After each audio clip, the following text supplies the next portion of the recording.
If you've clicked on this video, you most likely know that you're meant for a bigger life.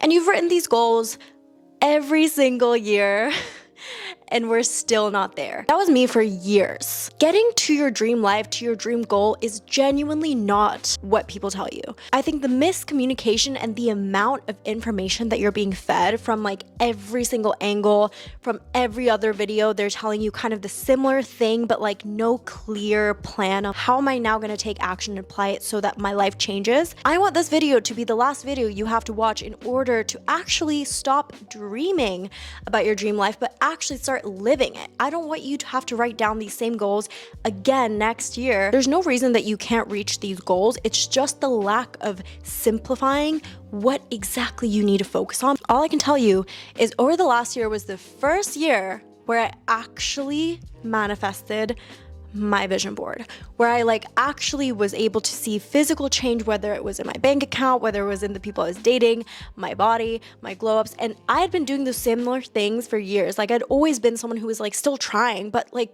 I wasn't seeing the difference. After investing over $10,000 into coaching, reading every self-help book and watching every mindset, manifestation account, every possible thing of goal setting, I finally came down to 10 specific principles that have completely shifted my life. We don't want you to waste time on your goals this year. We want to actually see results. That is the only thing that matters, is seeing the shift, feeling different. So let's get into the video. I don't want you to be dreaming no more. We got to be experiencing. So let's get cozy. Get your drink of choice. Mine is Nocco, which is this Swedish energy drink that I'm very obsessed with and addicted to. So we'll talk about that another time. Okay, so let's dive into the 10 principles to finally get any goal you want this year. Okay, so principle number 1, intensity is not equal to greater or a faster result. I think one of the most misconceptions that I always thought that also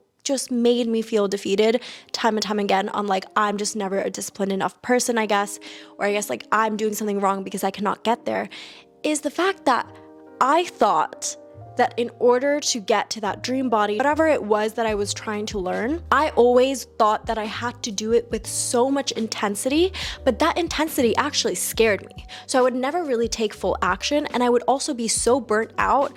It's like when you start working out for the first time and you're like so motivated to change your entire body, but then you're working out like 3 hours a day, 2 hours a day, like just intense, and you're just so sore, and then after 2 weeks, you're like, I'm beyond exhausted, and then you binge, and then you just like go down this path of like, I just can't consistently do this.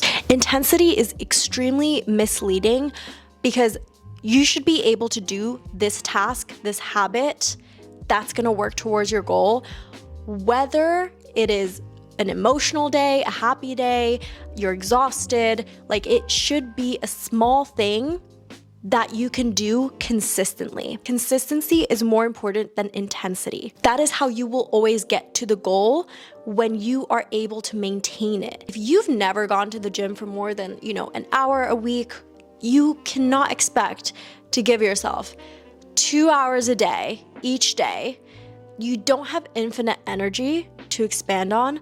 So having something that you can consistently do and complete as a non-negotiable is gonna be your winning thing. That is always going to win over like intensity. You think of one of the oldest stories of like the rabbit and the hare.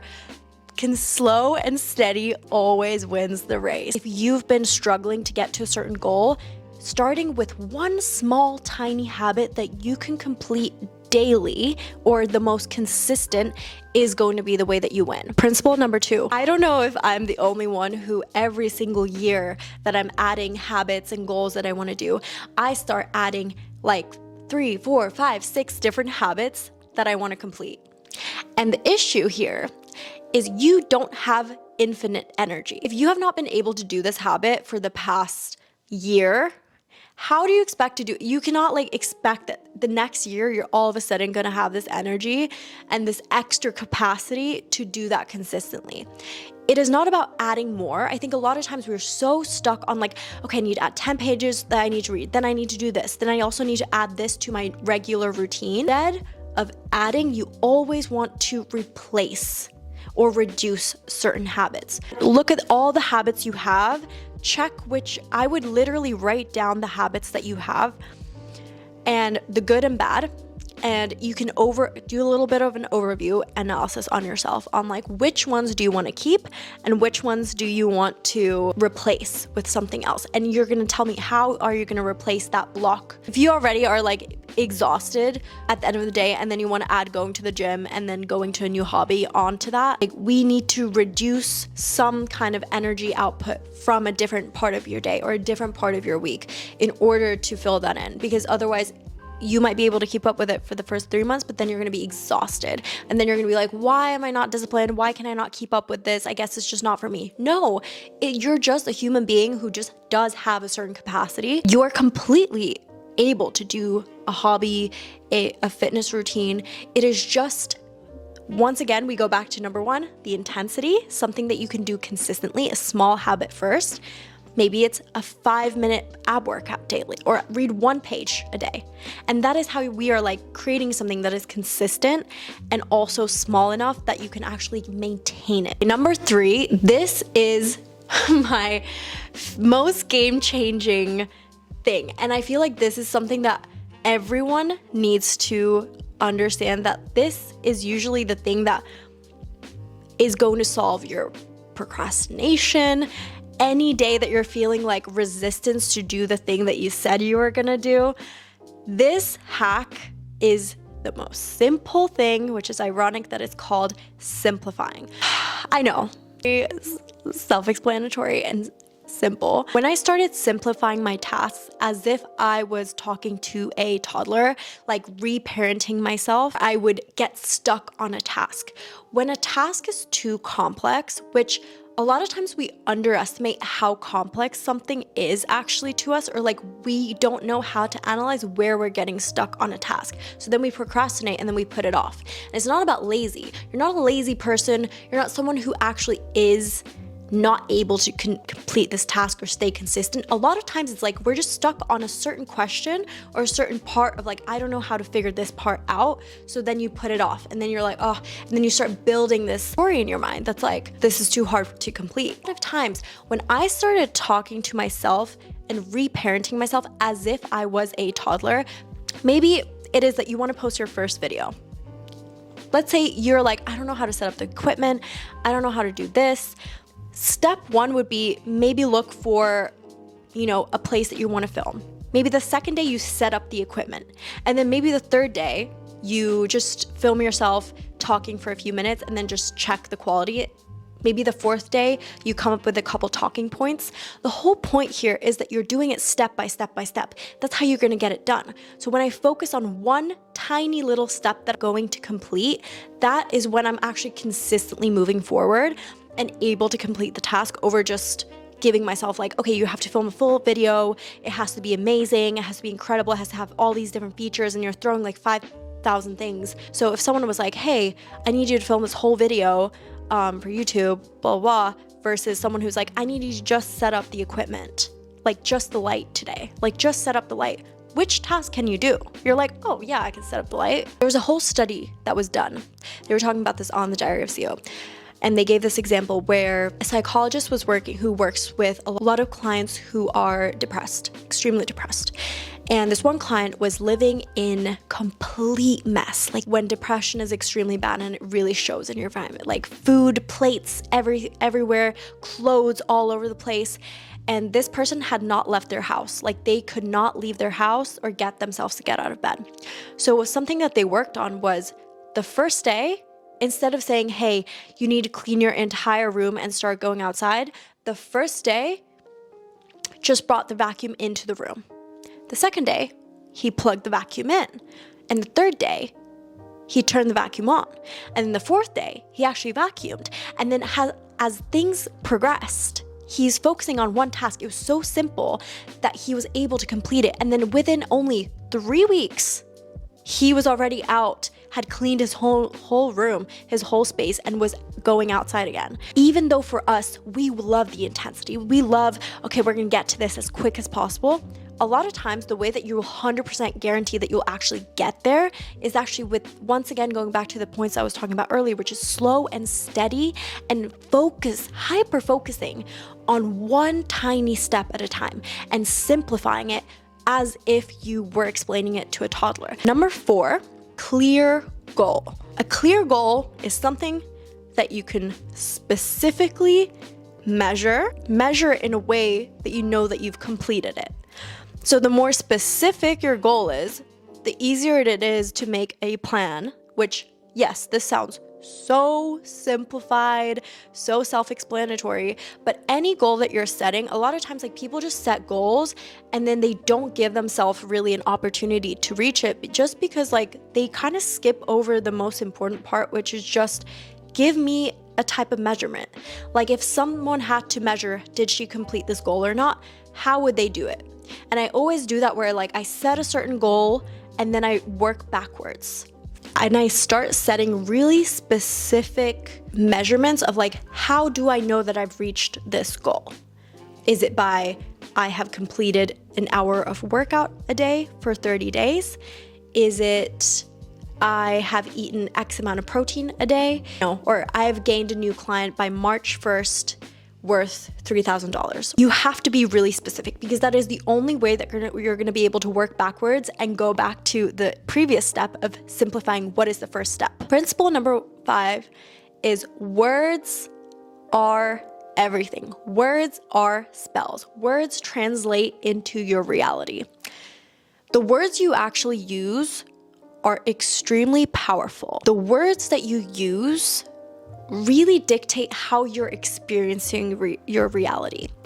And the verbiage that we use, the descriptions of how we use, this is also explained a lot in therapy, where when we say, I'm feeling so extremely anxious, versus saying, I'm having some anxious thoughts. It's such a different, almost identity we're giving ourselves. It's such a different experience when someone is saying, I'm having a feeling of some nerves, instead of saying, like, I'm just so nervous, I'm literally, like, going and saying, like, oh my god, I'm in excruciating pain, when someone is like, I'm feeling quite, some feelings of pain, some feelings of, tension.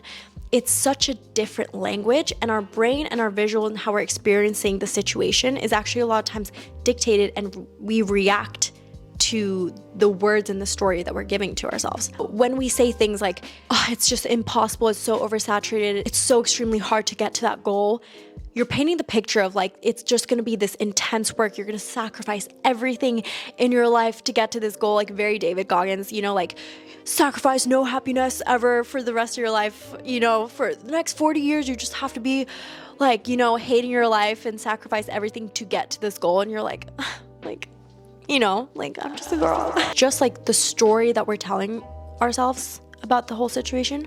So it's really important that the way we're talking about ourselves, our capabilities, we're very intentional. Even if in the beginning you don't fully believe it, it really has a huge impact on our reaction, our emotional world.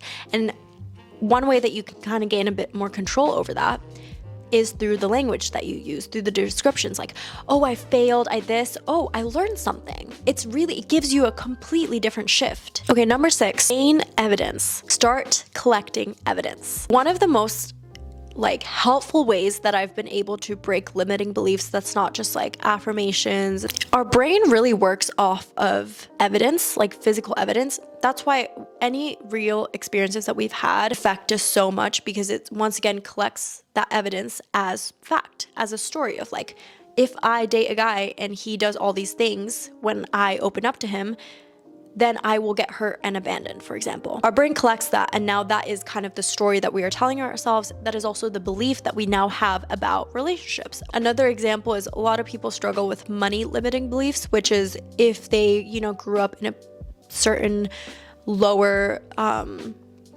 income household, or they've never been able to even visibly see that number in their bank account.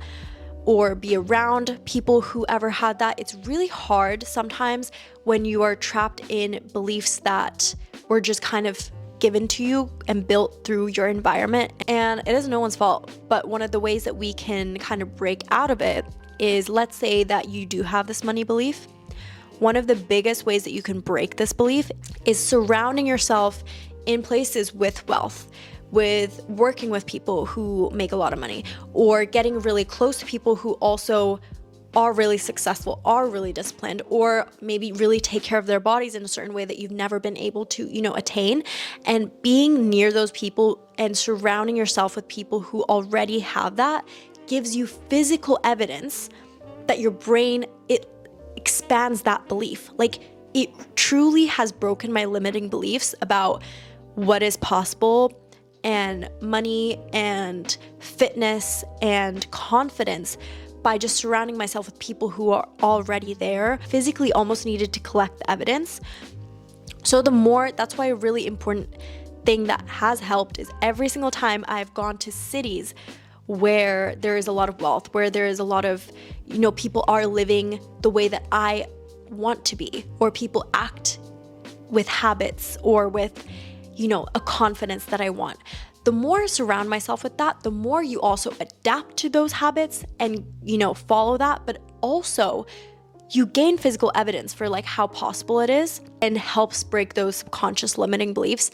Okay, number 7. I don't know if it's number 7. I already forgot what number I'm on. Being busy and productive are not the same thing. Just because you're filling your days with 5 million things doesn't mean you're working towards your goals. I would always say I've been someone who's filled my calendar. I don't really know how to not be busy, quote unquote busy, but a lot of times when I've reflected over the years of like what I think has been one of the big things that slowed me down from getting progress, was I was filling my calendar with so much stuff that wasn't working towards that main goal. Start focusing on just being busy just burns you out, and you're focused on so many different things. It's very hard to move forward. End of the day, I know that all you care about is seeing the actual change result. Like, it's not about the work amount that you want to be putting in. It's how do I actually see the change in my life? Productive is like focusing on the main priority things. I always go back to my goals and ideally set 1 to 3, max 3, because having too many goals starts getting like, it's hard to keep up with all these different things, because now you're starting to like overlap things. It's too much.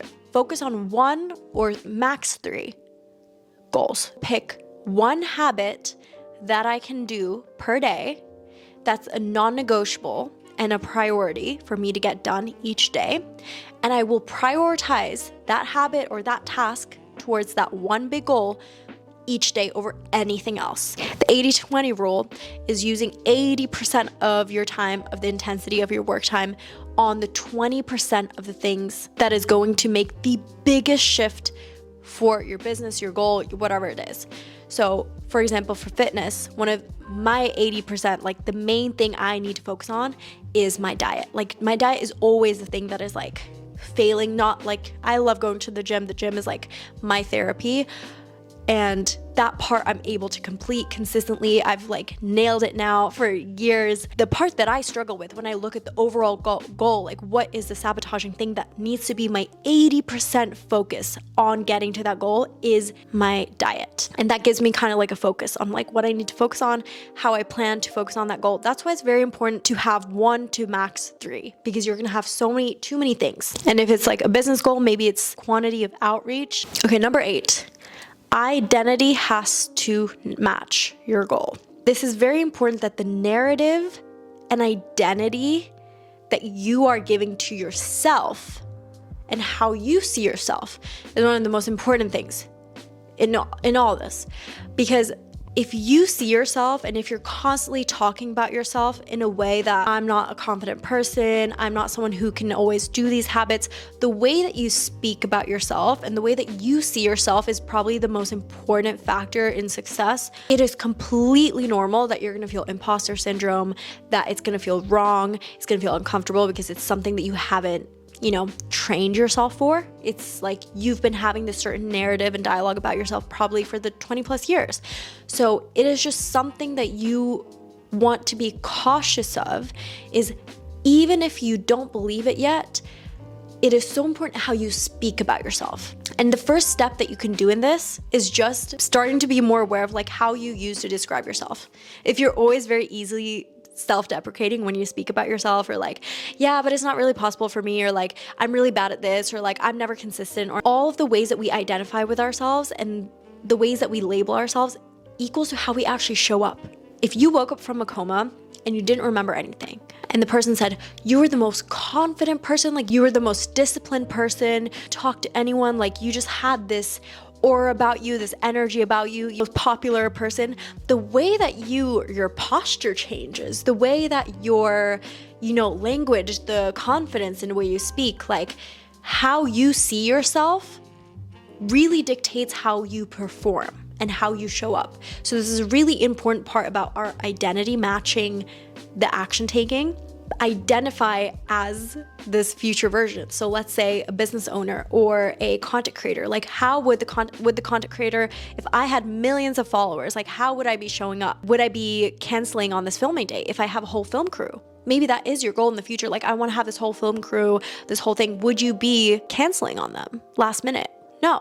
Like you have to almost start envisioning and like being really delulu in order to get there and in order to start behaving like that person. That's when also those habits and staying consistent with them, this is another layer that makes all of this just a little bit easier. Number 9, be a goldfish.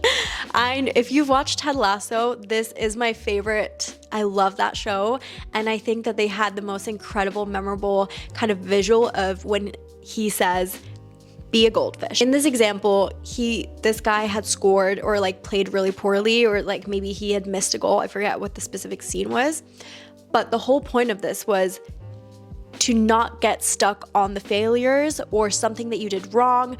Like this has been one of my favorite things of like, if something fails, if you get a rejection, if something doesn't work out, like a project that you were doing, be a goldfish. If you mess up, the diet one week or the habit one week, be a goldfish. Start again. Immediately the second day is a fresh start. Last 10th principle is, in order to be delusional, in order to kind of get into a new reality, a new identity, a new goal, stick to something, our environment, the social media that you're consuming, the same way that you cannot outwork a bad diet is the same way that you cannot become a completely different character in a really horrible environment or consuming or in a horrible friend group.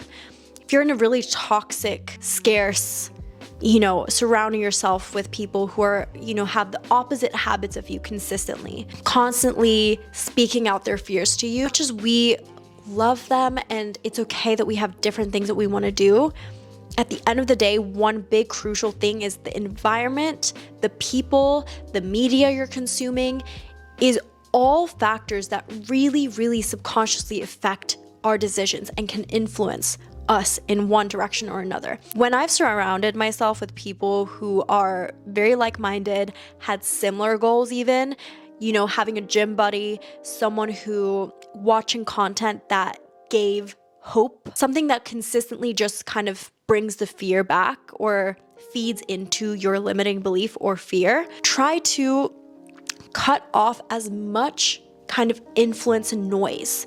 The more focus you have on the habits and the goals and the things you're doing and really controlling, obviously we cannot control everything, but what you can control is what you consume and who you see, who you spend hours with.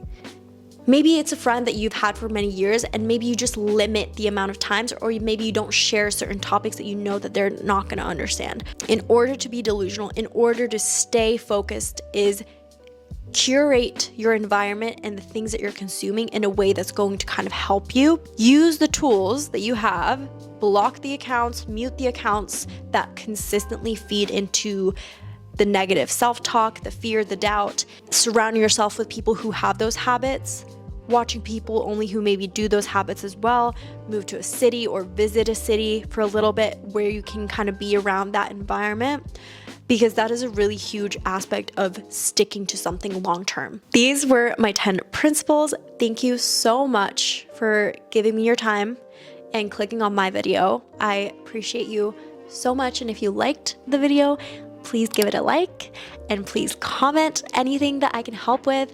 Give it a thumbs up if you liked, and of course subscribe if you would like to have more videos by me.